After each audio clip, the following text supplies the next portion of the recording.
Olá, no ar mais um podcast do Jornal do Estado. Eu sou Daniel Carlos e comigo, para conduzir esse bate-papo, Leandra Alves. Tudo bem, Leandra? Tudo bem, Daniel. Queria já também agradecer a presença dele, nosso convidado de hoje, Ilustre. ilustre Luiz Costa, jornalista mais carismático da planície. Sucesso total. Tudo bem, Luiz? Tudo bem, um prazer estar aqui com vocês e tô ansioso para esse bate-papo. Tá ansioso? Tô ansioso. Mudou até o visual?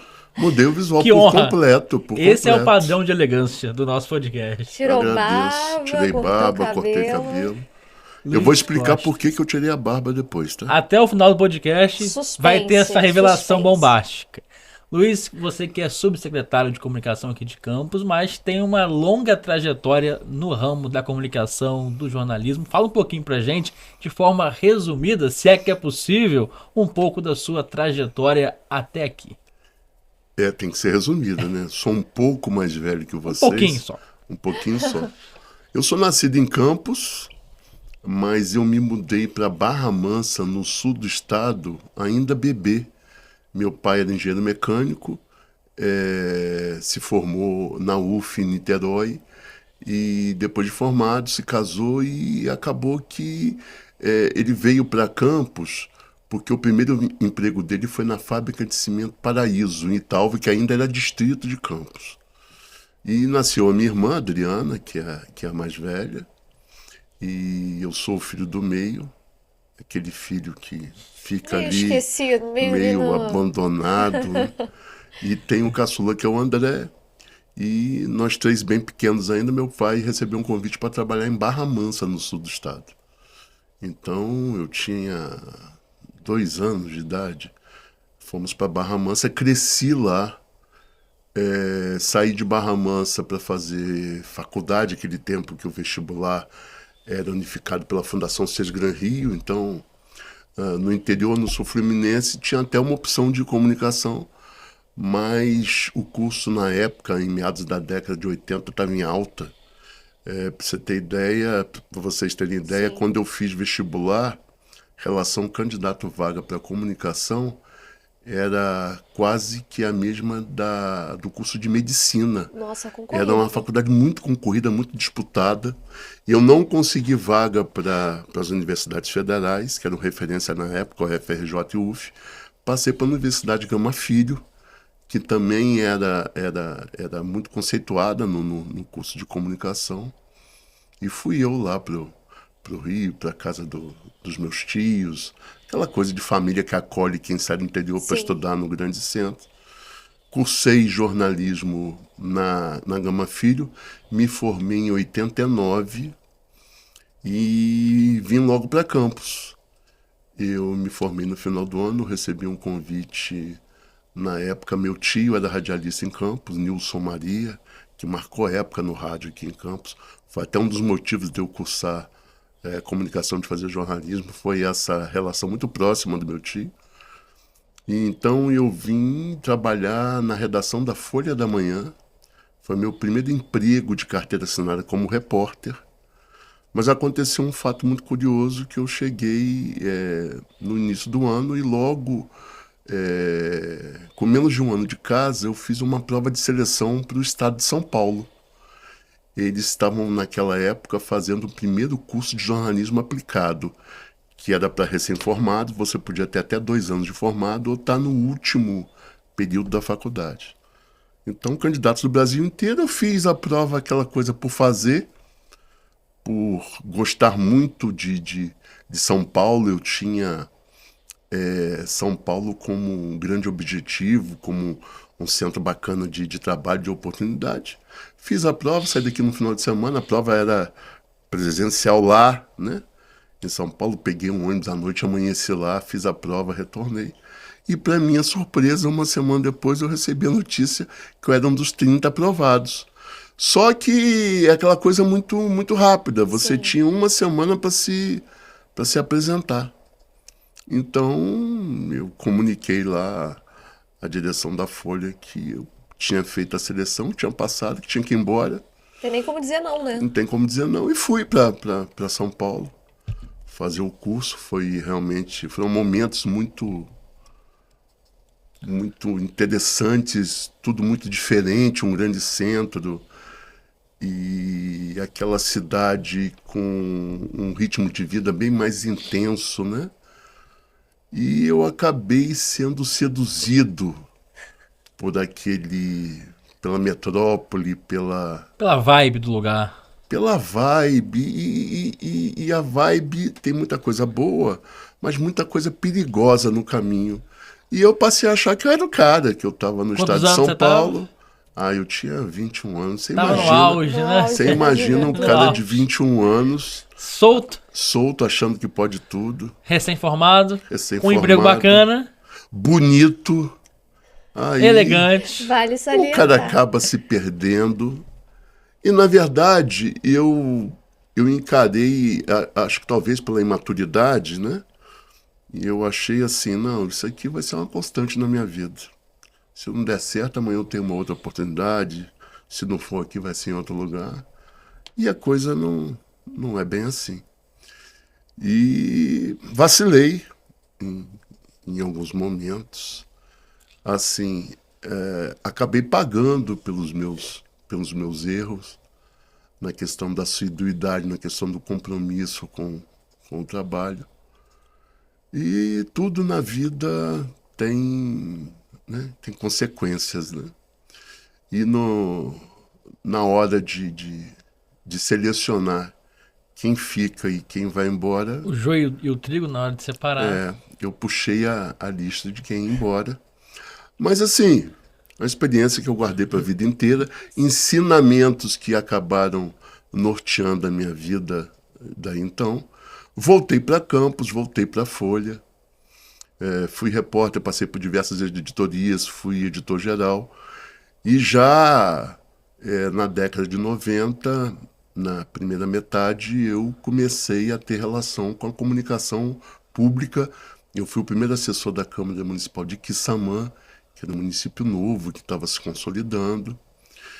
E passei por redações de TV, passei por assessorias, entendeu? Foram experiências assim muito bacanas.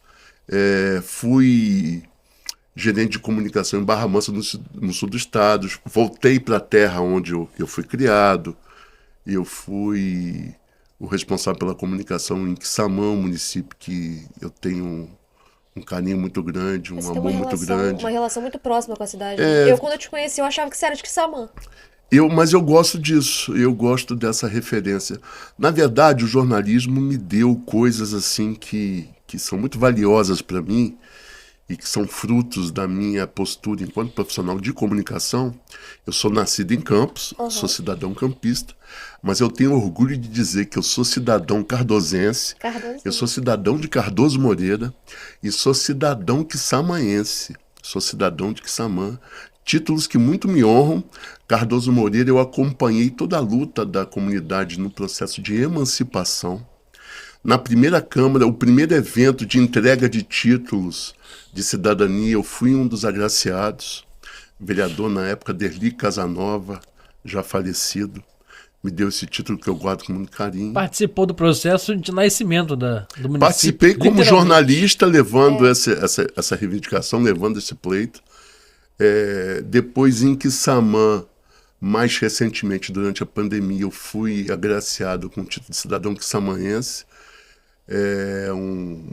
Uma indicação do vereador Cássio Reis, que é outra pessoa também que eu guardo no meu coração.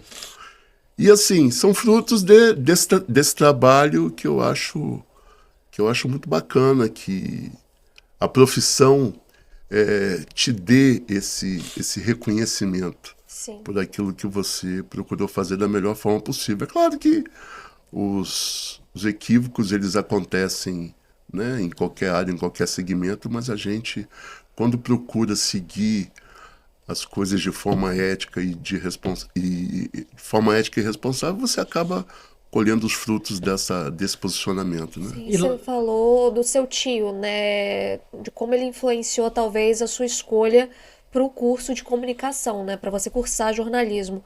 Além do seu tio, naquela época, você tinha alguma outra referência que fazia você olhar com uma certa admiração para a profissão e almejar aquilo para a vida? Então, eu sempre gostei muito de ler e escrever, que é uma coisa pouco comum nas crianças. Hoje, então, nem se fala, Hoje né? não é só tela, né? Hoje são verdadeiros ETs, aquelas crianças que gostam de ler e escrever.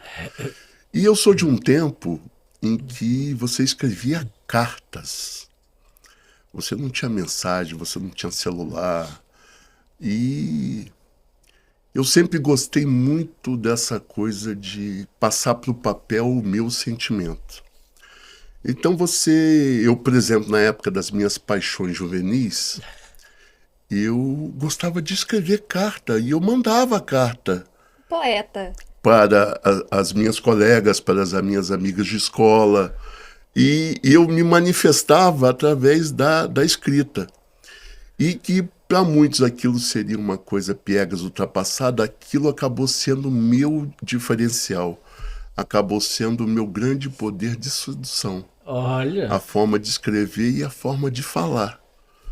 E eu fiz teatro também na minha adolescência. Então sempre gostei muito de me posicionar, de falar em público. Sempre gostei muito de conversar, de ouvir. Hoje a gente vive numa sociedade que a pessoa gosta muito de falar. Quando o outro tenta se posicionar, ele não quer ouvir, ele sai, a pessoa é até deselegante ou não. Eu gosto muito dessa troca. E eu fiz uma coisa que eu nem sei se existe, eu vou confessar a minha ignorância. Eu fiz teste vocacional. Existe ainda. Então, o meu pai, na época, pagou, eu saí de Barra Mansa, eu fui ao Rio fazer o fazer esse teste vocacional que apontava ali, de acordo com seus gostos, com as suas habilidades, as áreas onde você teria mais facilidade de atuar. E comunicação apareceu em destaque. Vou confessar que para minha família, poxa, comunicação, aquilo caiu meio como engenharia, uma né? ducha de água tem fria. aqueles olhares meio Meu digestos. padrinho era economista, ele me dava muita coisa de economia, meu padrinho eu gostava, então eu sentia que acho que o Luiz vai seguir meu caminho. Meu pai engenheiro, minha tia professora, universitária, eu acompanhava muito os meus tios na minha infância. Acabei seguindo na área de comunicação, optei pelo jornalismo, mas não me arrependo. Segui o meu caminho, criei a minha família e eu sou feliz com a opção que eu fiz. E lá se vão quantos anos de profissão? Rapaz, tem tempo. Eu falo, uma pessoa me perguntou recentemente, que eu considero que eu tenho 40 anos de envolvimento com jornalismo. Por quê? Porque eu entrei na faculdade com 17. Mas já com 18 anos, mesmo antes do período, porque a faculdade ela estabelece um rito administrativo que para o estágio ser validado você precisa estar na metade final do curso. Sim. Então seria a partir do 5º período. Eu já no meu primeiro período na Gama Filho, eu já fazia contatos e de forma informal eu percorria os veículos, oferecia o meu trabalho, eu tentava entender como é que era a dinâmica das redações, das assessorias. E quando eu fui para o 2º período, eu consegui fazer um boletim para uma rádio pequena lá no Rio, e que era um momento de início assim de atividade. Aí gostaram do que eu fazia, vai para a rua, pega um orelhão tal hora e liga que você vai entrevistar alguém sobre o tema do dia. Tinha um programa de debate à tarde que debatia temas diversos. Eu pegava alguém na rua, me apresentava, vou participar de um programa aqui na rádio, como é que é o seu nome? Participa comigo e tal. E aquilo era feito no orelhão, você A entrevista imagina, por telefone ao vivo por que entrava no rádio. por telefone público. Orelhão. Quem vê hoje essa era fantástica, Hoje é o áudio pronto, WhatsApp. que todo mundo usando aí a internet, os computadores, celulares, Inteligência artificial. inteligência IA, estamos artificial, nessa fase. esquece.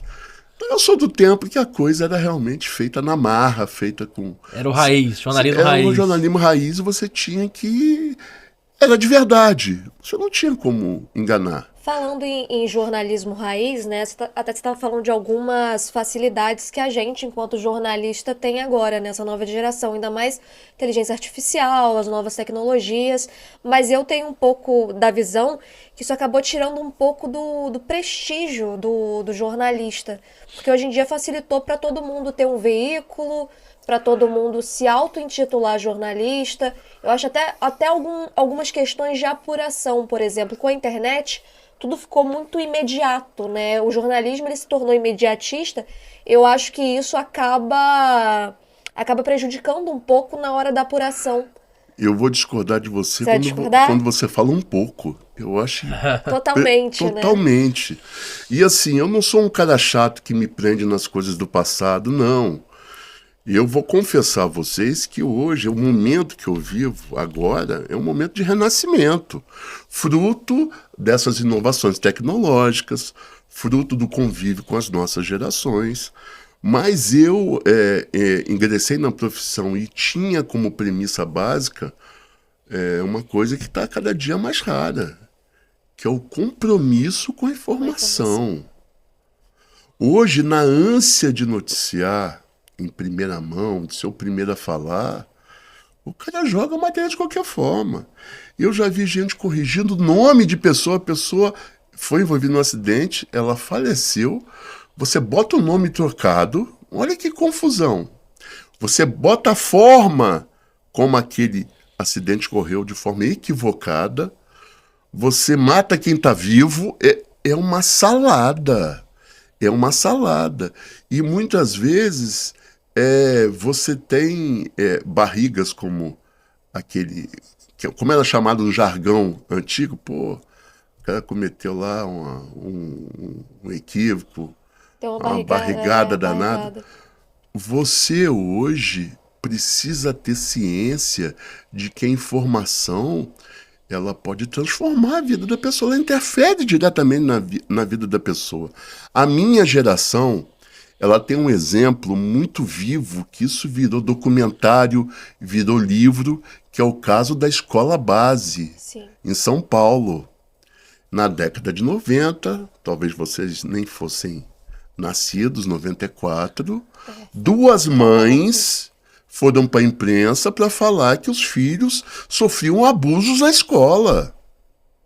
De imediato, a mídia caiu de pau, tomou a versão das mães como verdade absoluta, e numa época em que checar, confrontar versões e informações era a premissa básica de qualquer trabalho. Era padrão, né? Era padrão. O caso virou manchete dos principais jornais, das principais publicações e programas. Foi, se não me engano, está entre as maiores audiências do Fantástico até hoje. Valmir Salado, que ainda está no ar, foi o repórter que noticiou o caso. A escola foi fechada, a vida dos proprietários virou um inferno.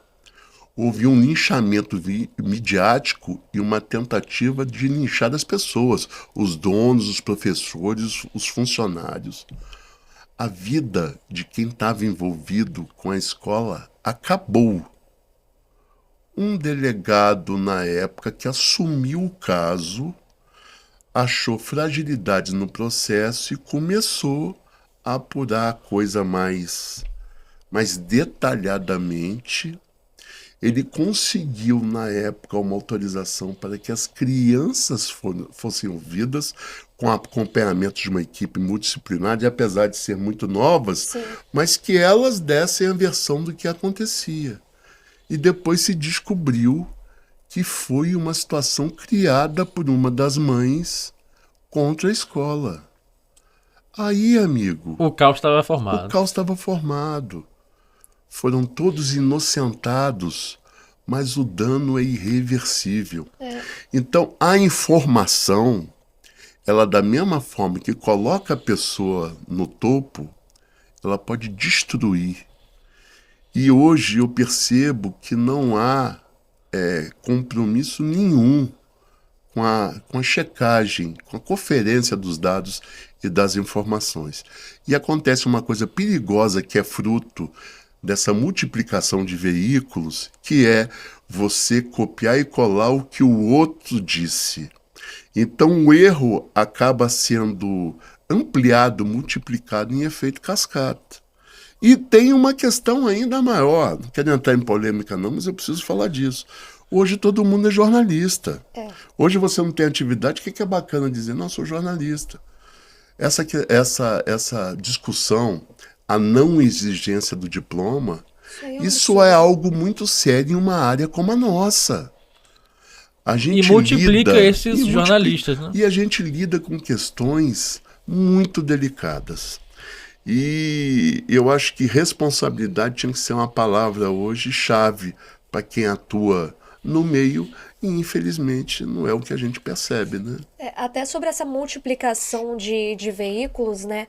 Eu acho que tem dois fatores que a gente pode levar em consideração. Um lado, as pessoas falam que isso dá uma certa. Isso democratiza a informação, porque antigamente você tinha veículos que detinham monopólio, né, de certa forma, veículos grandes, hegemônicos, e aí eles, né, cada um com a sua linha editorial moldava a informação. Você tem um fato, mas você pode moldar ela da melhor forma que favoreça a você, mesmo o fato estando ali, né? A forma como você comunica.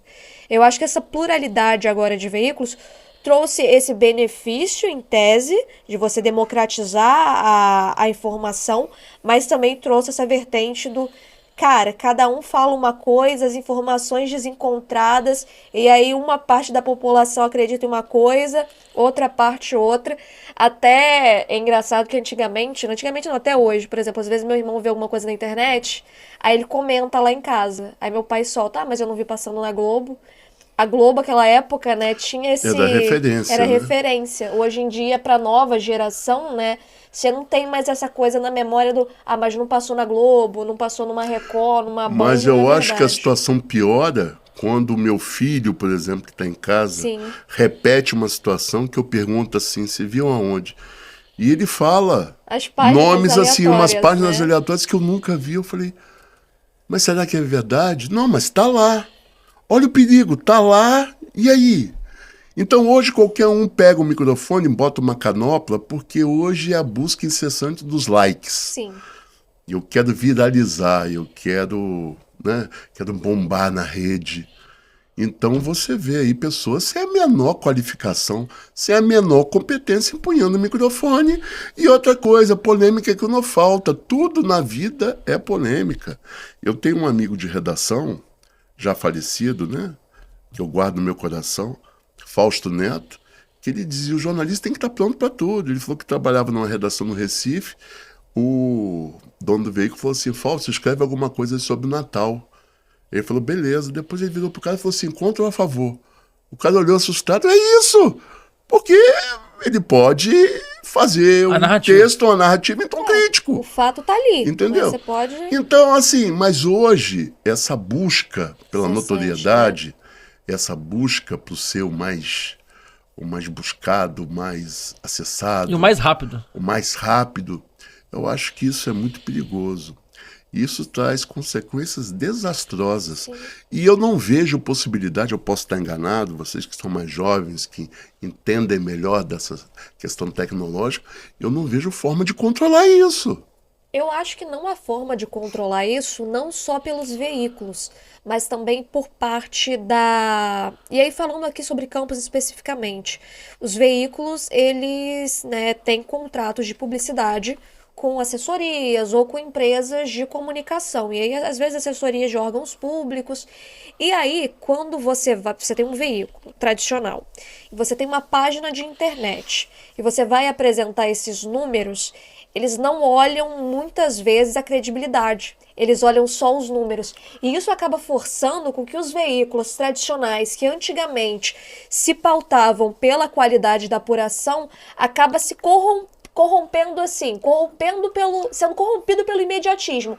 Porque tal página que alcança tal quantidade de views e apresenta lá esses números pro contratante, né, pro cara que vai anunciar, ele olha aquilo e fala, cara, o cara soltou primeiro, vai explodir de like, vai fechar o contrato e o veículo tradicional fica... Então, mas a sua fala já dá um Panorama. panorama de como está a situação hoje, dos riscos que a sociedade, não somos nós profissionais apenas que estamos no meio desse turbilhão. A comunidade, a sociedade, de uma Então, forma geral, que recebe a porque- informação. e também- porque qual é a condição, muitas vezes, que eles têm de filtrar o que eles estão recebendo, o que é Exato. jogado nas redes a todo E pegando um momento. gancho no que ela falou, há também, como você disse, a demanda. A sociedade demanda esses canais, essas páginas. Mas eu acredito que, ainda que seja muito difícil, dá para se fazer um meio termo. O tradicional, que eu vejo que está acontecendo, vai tentando se adequar ali a esse tempo de rede social, fazer bem feito. É um caminho mais difícil? É, porque as outras páginas vão crescer muito mais. Mas eu acho que é um trabalho de resistir, você adaptar e ter Sim, paciência para mas resistir. veja Eu bem, acho que você tem que vir de cima. isso acontece desde que o mundo é mundo. Sim. Eu sou de um tempo em que os jornais, eles colocavam normalmente como manchete assuntos que gerassem polêmica, assuntos ligados à violência. Por quê? Porque em termos de venda em banca, os números comprovavam que esses Vendia assuntos, O engajamento de hoje. a Sim, notícia ruim vende Vende mais. muito mais do que a notícia Sim. boa. Se você botar um jornal, hoje raramente vai acontecer, porque é até errado você encontrar jornal exposto nas bancas. Eu rodava ali pelo calçadão, meu hábito de manhã, porque Campos tinha 4, 5 jornais diários na década de 90, quando eu cheguei. Então, eu trabalhava na Folha, eu chegava ali na banca do calçadão e conferia as manchetes, porque os jornais estavam expostos ali. E eu perguntava, e aí, como é que está a venda? Ah, hoje esse jornal está vendendo mais porque deu um acidente. O acidente aqui está escondido. E às vezes, por linha editorial, a questão, por exemplo, ligada à segurança, à criminalidade, ficava em segundo plano. Sim. E isso, durante o tempo, já era uma antecipação do que acontece hoje nas redes sociais. Você acabou dando mais destaque à questão da polícia, à questão da violência, à questão da notícia ruim, Sim. porque aquilo era um resultado direto em termos econômicos do que rendia o jornal, do que faturava o jornal na venda de banca. E no interesse dos assinantes, Mudou que havia a uma plataforma. corrida. Exatamente. Então, desde lá de trás, você já percebia um movimento para se adequar aquilo que o leitor quer. Não adianta você ter um pensamento enquanto dono do veículo, não, só vou noticiar a questão cultural. Ou você vai ter lá um veículo de resistência, E de nicho. de idealismo, de nicho. Agora, se você quiser sobreviver financeiramente, economicamente falando, você tem que se adaptar. Você não adianta ter um mercado onde só tem produto vegano, se o que for vender mais for bebida e for carne. É um negócio, então você tem que seguir as tendências do mercado, né? Mas eu acho que a coisa hoje está desenfreada e isso me preocupa, porque eu sou jornalista e eu tenho um filho em casa que está diretamente, quase que o tempo inteiro ligado no celular. Ele absorve as notícias não pelos veículos tradicionais, os canais de TV tradicionais ou por assinatura, mas ele absorve pelo que está na rede, pelo que está na internet, e tem muita coisa ruim, entendeu? Tem muita coisa ruim no ar, tem muita informação desencontrada circulando, tem muita mentira, sem falar nas fake news. Então a gente vive um momento muito delicado. E hoje a gente tem uma geração preguiçosa, uma geração que não vai conferir. Eu digo isso porque eu tenho um princípio. É o amor da minha vida. Adriano, hoje, se eu for falar para vocês, eu tenho 3 filhos. Cada um com uma personalidade, cada um com uma postura. Adriano é meu grande amigo, é meu grande companheiro, é o cara que está dali do meu lado. Mas para essa questão da informação, ele é muito preguiçoso. Ele se apega à primeira coisa que ele vê aqui. E assim como ele, nós... Mas eu acho que até não atingiu só a geração nova. Eu acho que essa onda de desinformação e essa onda do jornalismo meio trash, né? Que, assim, umas coisas absurdas às vezes que a gente vê, atinge também até uma geração mais velha, que às Os vezes idosos, não tem né? um senso crítico tão apurado. Eu vejo eles também bastante reféns, né? Dessas informações meio que desviadas, assim. E principalmente no que se refere a absurdos, assim, de acreditar em coisas que são notoriamente Mas fake. eu vivencio isso porque eu também estou envelhecendo e é meio que normal em alguns momentos da vida, quando o tempo está passando, você volta a ter algumas dependências da sua época de criança, da Sim. sua época mais jovem. Por exemplo, a minha mãe, ela hoje também vive nesse mundo das redes sociais, da internet, com o celular na mão. É muito mais fácil. Sim. E ela vê coisas e ela repete coisas que você diz assim, pô, minha mãe não pode estar falando isso. Não, eu vi, tá lá. Tá lá. Então, isso que o Daniel falou, eu também vivencio. E é um processo que ele vai continuar acontecendo e eu acho que o risco é dele ser ampliado, porque, infelizmente, essa onda de desinformação, essa pressa em obter e em divulgar primeiro, eu acho que isso é crescente. E aí, Não vai parar. E aí, Daniel falou até de um movimento dos próprios profissionais, né, do jornalismo de resistência. Eu não, assim, eu sou um pouco pessimista. Eu acho que isso tem que vir a nível de lei federal, a nível de regulamentação de rede social, a nível Mas de... eu tenho medo. Essa questão de regulamentação, eu acho que é uma discussão que ela tem que ser muito bem feita, tem que ser muito ampla. Eu acho que ela tinha que estar acontecendo. Porque também, quando se fala nisso, é como algo que vem de cima para baixo sem uma discussão prévia. Eu não gosto muito disso também, não. Não, É mas apresentado como algo de cima regra para baixo a que eu ser digo, seguida. a nível federal, a nível de mas legislação. eu acho entende? que o jornalista ele tem algumas peculiaridades.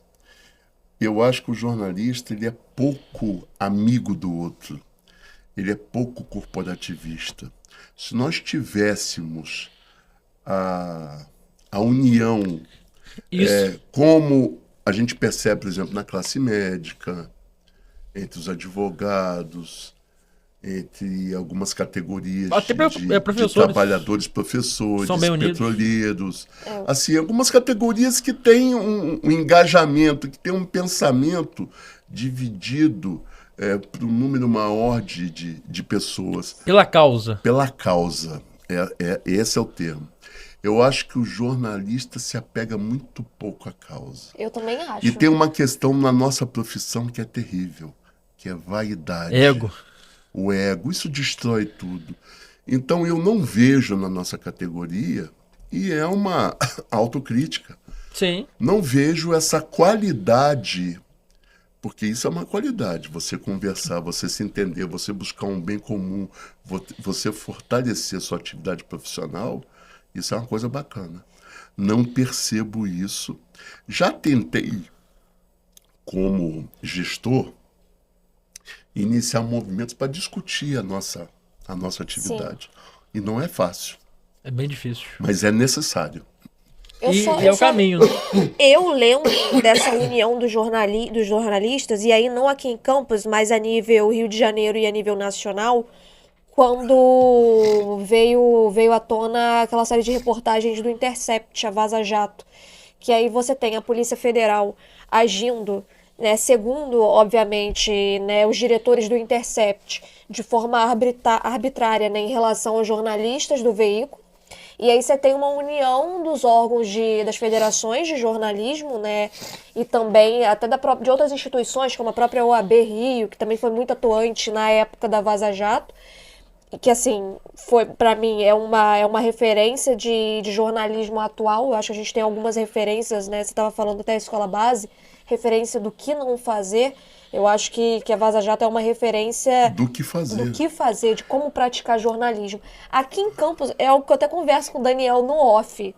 Eu não vejo muito essa união dos jornalistas. Por exemplo, influenciador às vezes quer bater de frente com o jornalista e fala e solta algumas frases seguintes: se os jornalistas estão falando mal de mim, ou estão falando de mim e do meu comportamento, é porque tem inveja de mim, é porque quer ser eu, é porque quer ser influencer. E aí fala assim pro jornalista. E aí não cita um jornalista em específico, mas cita, né, jornalistas de forma geral, porque você não nomina, então você não tá falando de um específico, você tá falando da classe. E aí fala assim, sai do CLT e vai virar PJ. E aí você não vê jornalista nenhum se pronunciando, você não vê a própria... Eu esqueci o nome do órgão aqui de Campos. Associação de A Imprensa Associação de Campista. Imprensa Campista não solta nenhuma nota de repúdio.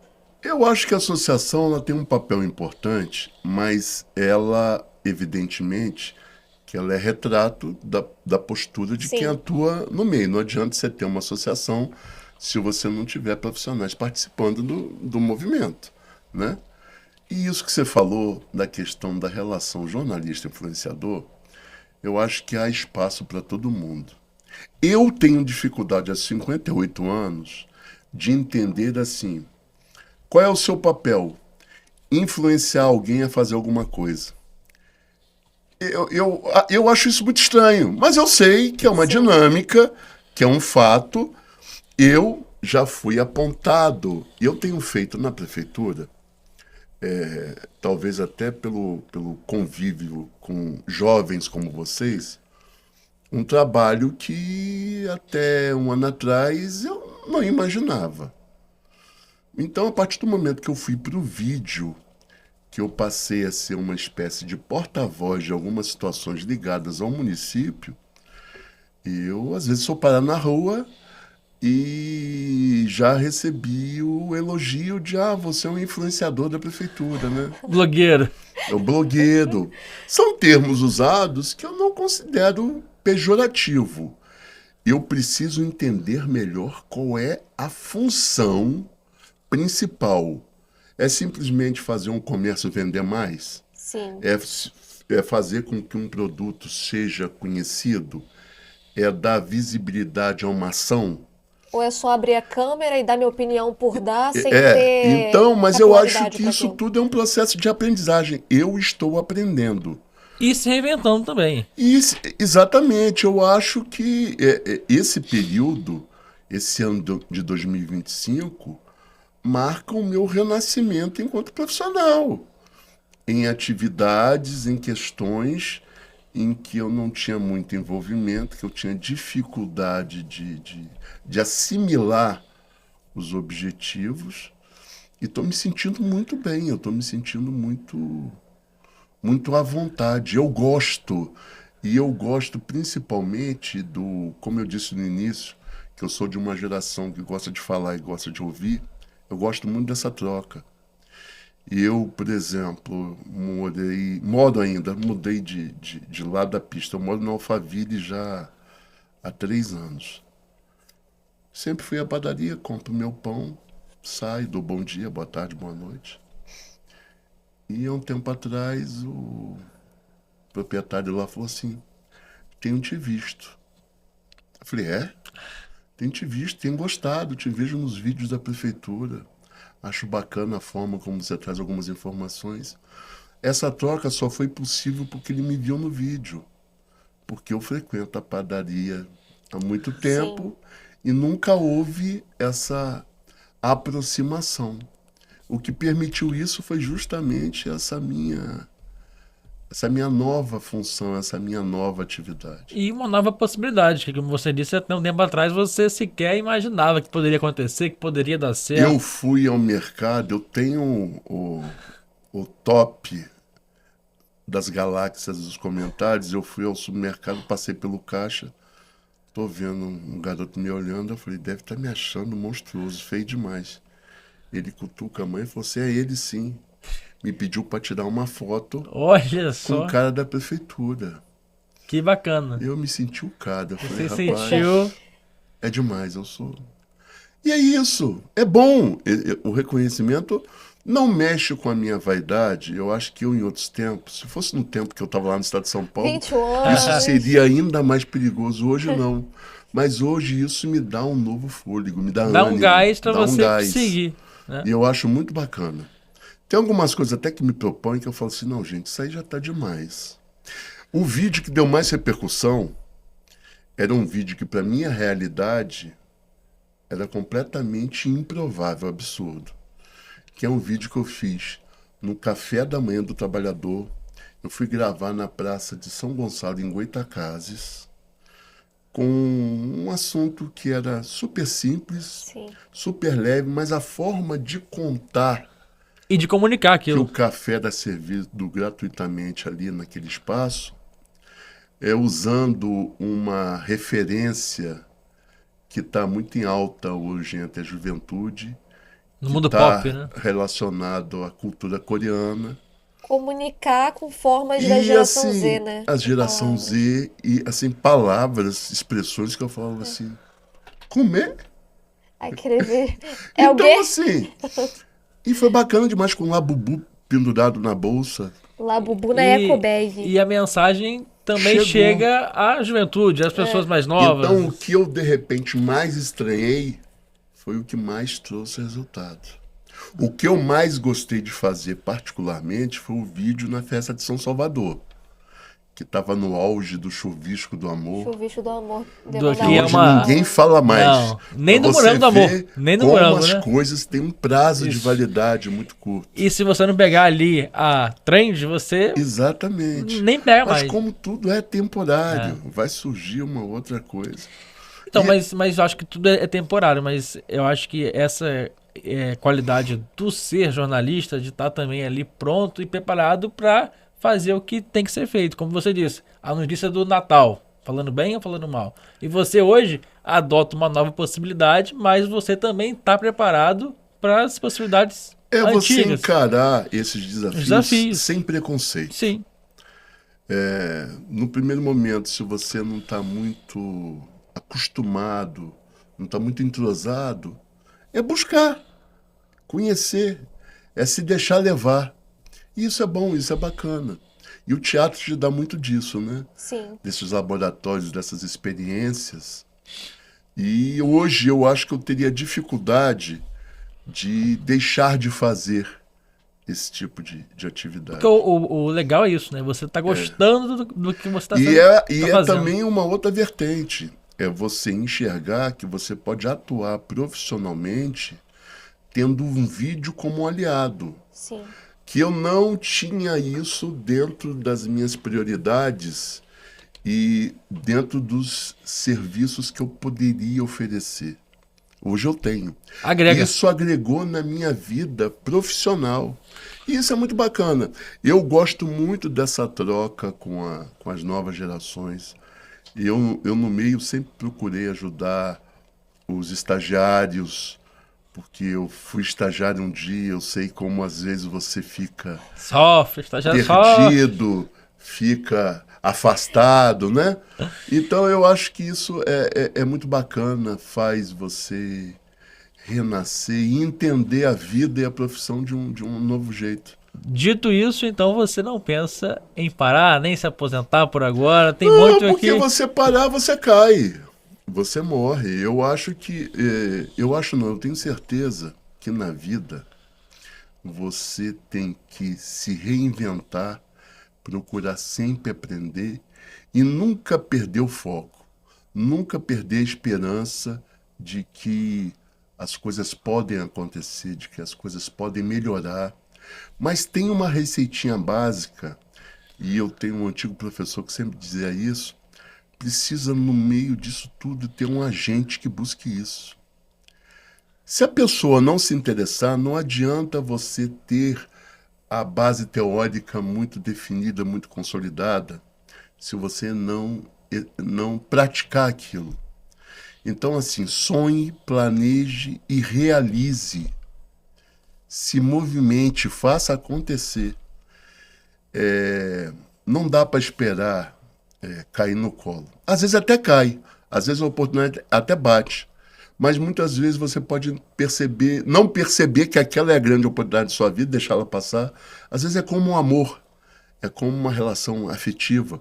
Eu acho que você tem que ter pela profissão o mesmo tesão que você tem pelas suas relações pessoais. Um namoro sem tesão, um casamento sem tesão.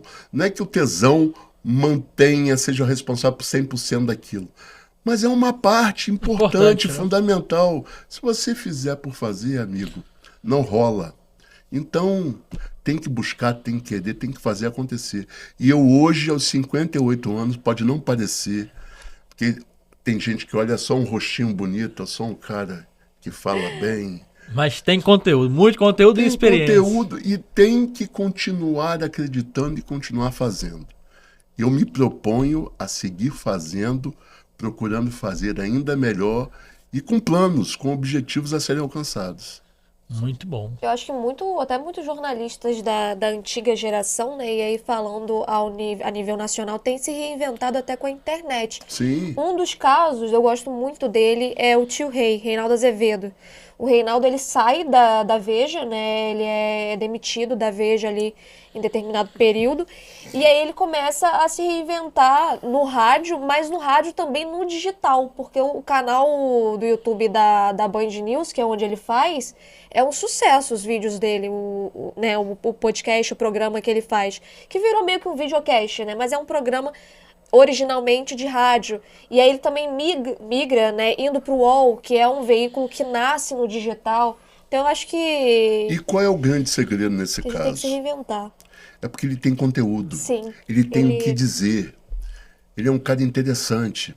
Então é você extrair desses profissionais, fazê-los entender que eles podem continuar sendo parte desse processo que a gente vive. E muitos deles têm visto que a vida fora da emissora onde trabalhavam, a vida fora da empresa Não onde é uma trabalhavam. transição fácil, Não. até porque é uma transição forçada. Mas é possível. É possível, É ela muito não é possível. espontânea.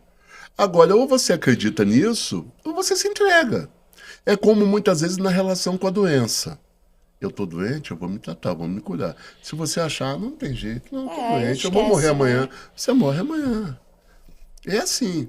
Eu acho que o poder, é claro que tem situações que elas podem se tornar irreversíveis. É um processo da vida, é um ciclo natural, né? As coisas têm início, meio e fim. Mas aquele período que você acha que de repente pode ser o final dos tempos, não. Pode ser numa fase de transição.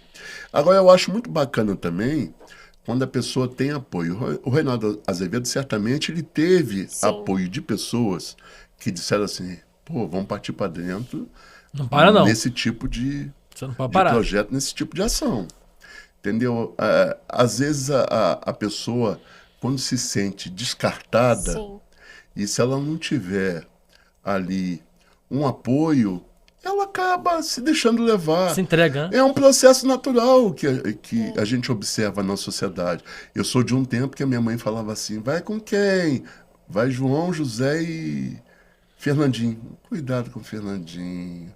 Fernandinho é um menino complicado. Evita. Evita. Né? A gente ouve isso desde sempre. Mas o Fernandinho, de repente, se transformou na pessoa que lá na frente, quando você precisou de alguém para estar do seu lado, Ele tava lá. era o cara, era o complicadinho. Era o cara que estendeu a mão e que caminhou junto contigo. E aí você estava falando que esse período de transição não é fácil, né? E aí eu tinha dado o exemplo do Reinaldo Azevedo. Outro exemplo é o Cazé, que às vezes a gente vê o Cazé, né? A gente acha que surgiu do nada. O Cazé, ele começa a intensificar os trabalhos na internet muito naquele período de transição do pós-esporte interativo, né? Mas o Cazé, ele não é um mero assim, gente, né? Não é só um influenciador, não é só uma personalidade que ficou famosa com a internet. Ele tem todo um background também nos veículos tradicionais. Ele surge ali no esporte interativo. Eu lembro da época do Cazé vestido de Pikachu em São Januário, na época que Pikachu jogava no Vasco, fazendo matéria com Pedro Certezas, que é aquele botafoguense que faz sucesso também nas redes Nas redes sociais. sociais. Eles têm esse background, né, do jornalismo, até o próprio Beltrão, ele também é jornalista, conheceu o Cazé na época do esporte interativo. Já eu conheci ele no SBT Rio. No SBT Rio, SBT Rio. Mas, Cazé. mas o né? que acontece?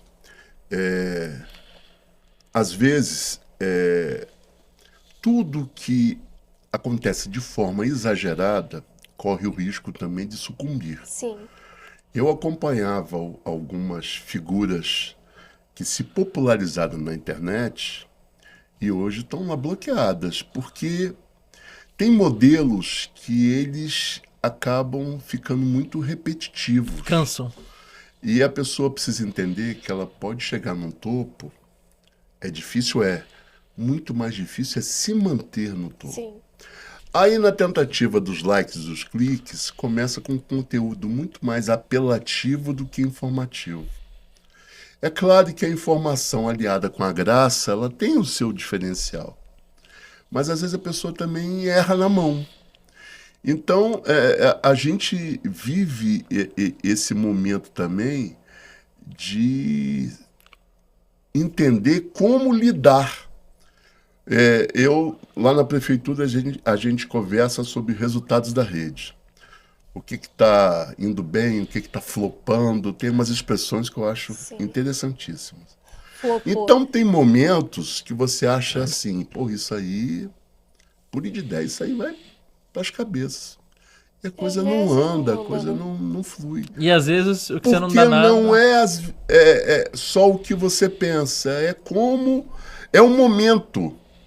A ideia, de repente, ela é boa, mas a forma como ela foi Aplicada. produzida e editada, ela não ficou legal. Às vezes, aquela semana aconteceu alguma coisa na cidade que as atenções estão voltadas Pra para aquilo, né? um outro tema, um outro assunto completamente distinto daquilo. E às vezes não há entrega e você fica buscando informações e não vai encontrar. Assim como o contrário, né? Às vezes o que você acha que não vai dar nada Às vezes explode. você coloca de forma despretensiosa, é aquilo que, né? Que Mas chega. aí são experimentos, é o que eu digo. Tudo é válido. A gente tem que ir absorvendo, tentando entender, porque é um mundo também muito... Eu não sei se difícil é a palavra, mas ele é muito complexo, ele tem muitas coisas que interferem no resultado, né? Para entrega ou não de um conteúdo que é postado. Você tem um tempo de duração, o horário que é postado, o tema, como você inicia. Porque eu vi um comentário assim, poxa, o vídeo é fantástico, a coisa não andou, mas no final tem um depoimento. Aí alguém falou assim, pô, no final ninguém chega lá se não se O interessar pelo depoimento como ele começa. tinha que Então, prender ali, né? né? Nós somos de um tempo que você sentava no auditório para assistir um vídeo. Você meio que era obrigado a assistir o vídeo inteiro. Hoje não, o cara olha aqui, começa. Se não interessou, ele passa o dedinho e um abraço. Entendeu? A dinâmica é muito diferente. É Então complexo. você imagina, para quem não é dessa geração, quem nasce no meio disso tudo, Tá mais ainda por dentro tem ali. uma né? facilidade. Quem tem que pegar o bonde andando, como a gente dizia lá atrás, pouca gente vai saber o que é bonde, mas assim, é mais difícil. Mas a gente não pode deixar de fazer por causa da dificuldade, né? A gente tem que se cercar, pô, eu não conheço bem isso não. Daniel, como é que funciona? Leandra, como é que é isso? É mais ou menos dessa forma pra gente avançar, Mas né? eu acho que a internet, ela até um pouco, principalmente as redes sociais, eu acho elas um pouco instáveis. Por exemplo, eu já tinha acesso à internet naquele período ali de pré-adolescência, adolescência, e às vezes tinha uns aplicativos que eram muito similares ao Instagram, por exemplo, o Vine, que era uma espécie de TikTok. Não sei se você pegou, Daniel, Vine. Não, esse eu não lembro, não. O Lucas Rangel, ele nasce no Vine. Ele é super Vine. famoso hoje no Instagram. Ele surge no Vine, e aí o Vine acaba, surge um aplicativo chamado Musical.ly, que é mais sobre dublagem de música. Tem uma galera que vem do Vine, migra pro Musical.ly, fica muito famoso ali, principalmente na geração mais nova, e que às vezes não consegue ter o mesmo sucesso no TikTok e no Instagram. Não consegue fazer essa migração. Da mesma forma que às vezes você vê alguém muito famoso no TikTok e que a pessoa não consegue migrar pro Instagram, né? Levar o público do TikTok pro Instagram e vice-versa, às vezes do Instagram pro TikTok.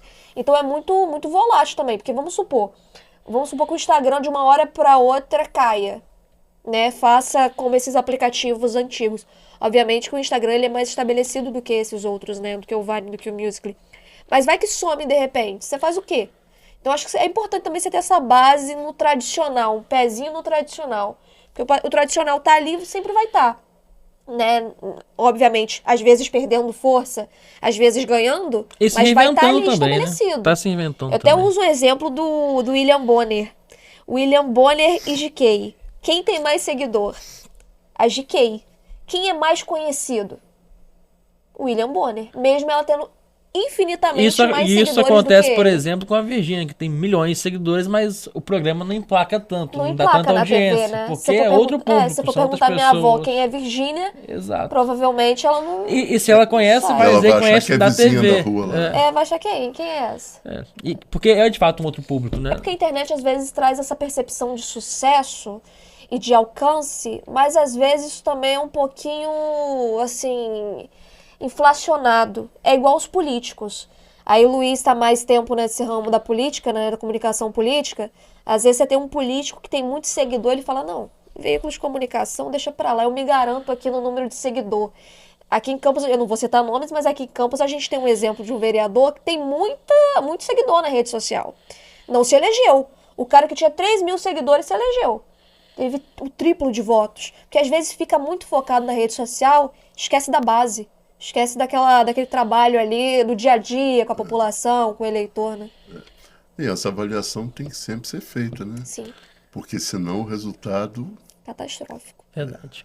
Olha, a gente poderia ficar aqui Horas mais e horas e horas, mas por falar em Instagram, pra gente poder encerrar, Luiz, muito obrigado pela sua participação. Pode fazer as suas considerações finais e deixe também seu Instagram. O pessoal poder te seguir. Quem ainda não te segue, te segue lá, né?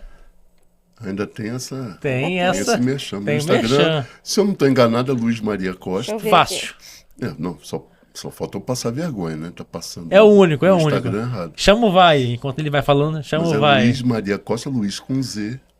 E eu vou explicar por que do Maria. Muita gente, mas Maria é sobrenome. E como eu vivi boa parte da minha vida em Barra Mansa, no sul do estado, lá eu não sou conhecido como Luiz Costa, eu sou conhecido como Maria. Aquela coisa, eu sou de um tempo que você ia passar de aula, tinha chamada. E na primeira chamada que eu me lembro, assim, com os alunos numa idade mais provocativa, vamos Adolescência. dizer assim. Quinta série. série. Pré-adolescência. Luiz ali. Augusto Maria da Costa Peçanha. Maria, kkkk, Maria. O que para alguns serviria como um comentário pejorativo, A chacota, né? para mim foi um grande orgulho, porque o meu tio, que sempre foi minha grande referência, era Nilson Maria. Ele adotou o Maria como sobrenome, como o nome que ele levou para a atividade dele no rádio. E eu, assim, dizem que o apelido só pega quando você passa recibo. O meu pegou porque aí a professora falava assim, não, gente, Luiz, não fala Maria, não. Eu era representante de turma. Ainda existe isso hoje nos colégios. Existe.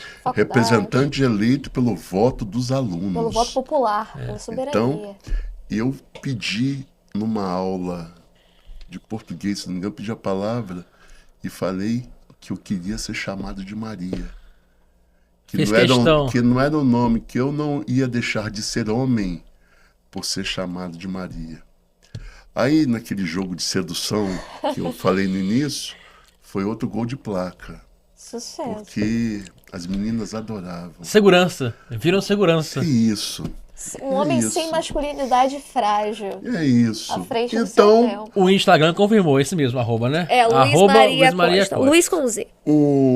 Luiz Maria Costa, eu fico muito feliz toda vez que eu tenho essa chance dessa troca, de conversar, de ouvir, de aprender, porque eu saio daqui, assim, feliz não porque eu tive a chance de passar, não apenas por isso, mas pelo que eu tive a chance de ouvir e de aprender. Eu talvez seja uma das poucas pessoas que admite equívoco. A gente vive numa sociedade também.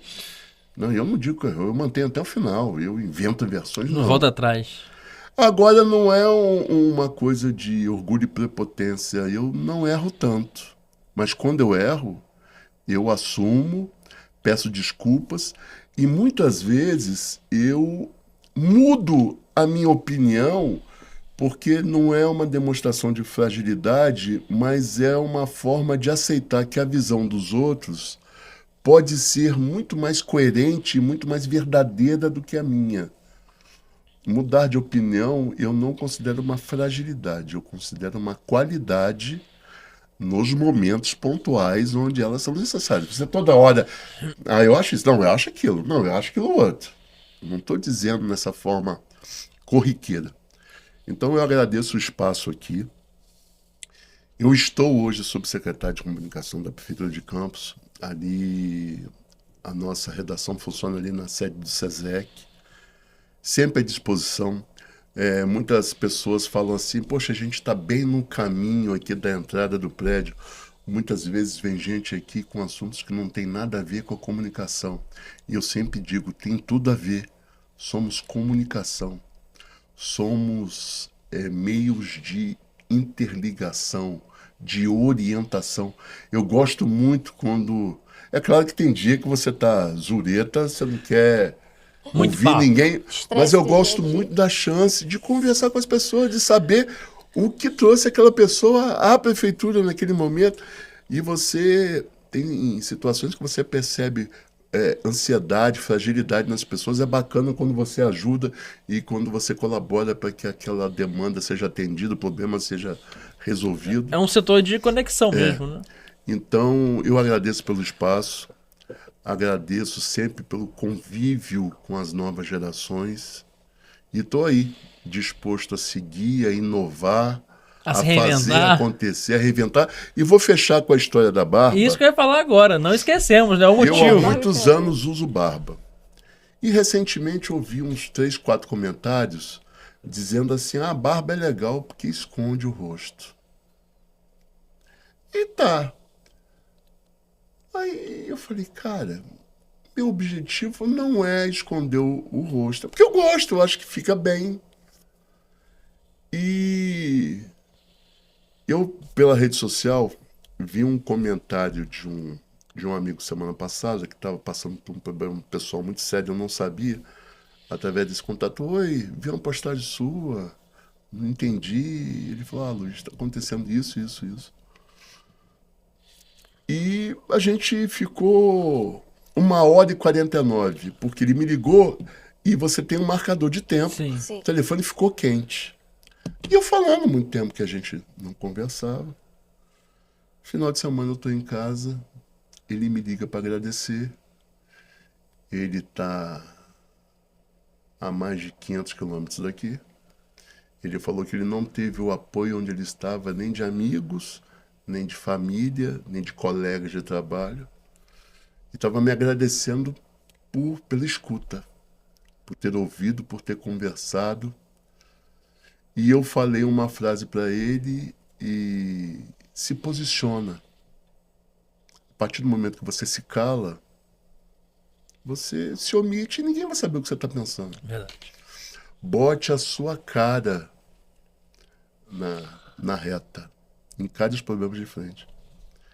E ele mexeu comigo e falou assim, tô gostando de ver esse vídeo, você está muito bem, mas para variar, tá com essa cara tapada.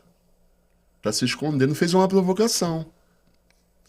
E apesar de gostar muito de usar barba, eu gosto muito de ser desafiado. Então eu resolvi tirar não só a barba, mas também cortar o cabelo.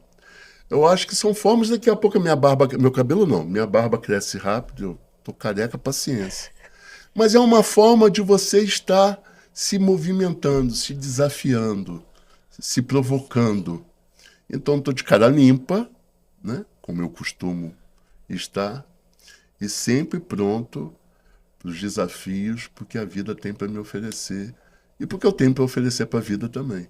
Deixar um beijo aqui para os meus filhos, que é necessário, Nélio, Maria, que carregam Maria, Ana Luísa, Adriano, que são os meus pilares para tudo que eu faço. Muito bom. Luiz, muito obrigado. Como o Lina falou, poderíamos ficar horas aqui, mas já fica o convite para você voltar mais vezes e nos atualizar sobre os seus movimentos. Afinal de contas, movimento é vida, né?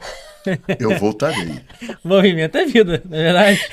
Referência. Quem pegou, pegou. Quem pegou, pegou. Evita. Evita. Obrigado, Luiz. Evita. Você que está aí, obrigado pela companhia, pela audiência. Continue acompanhando a gente pelas redes sociais e também em jornaldoestado.rj.com.br. Até a próxima. Tchau.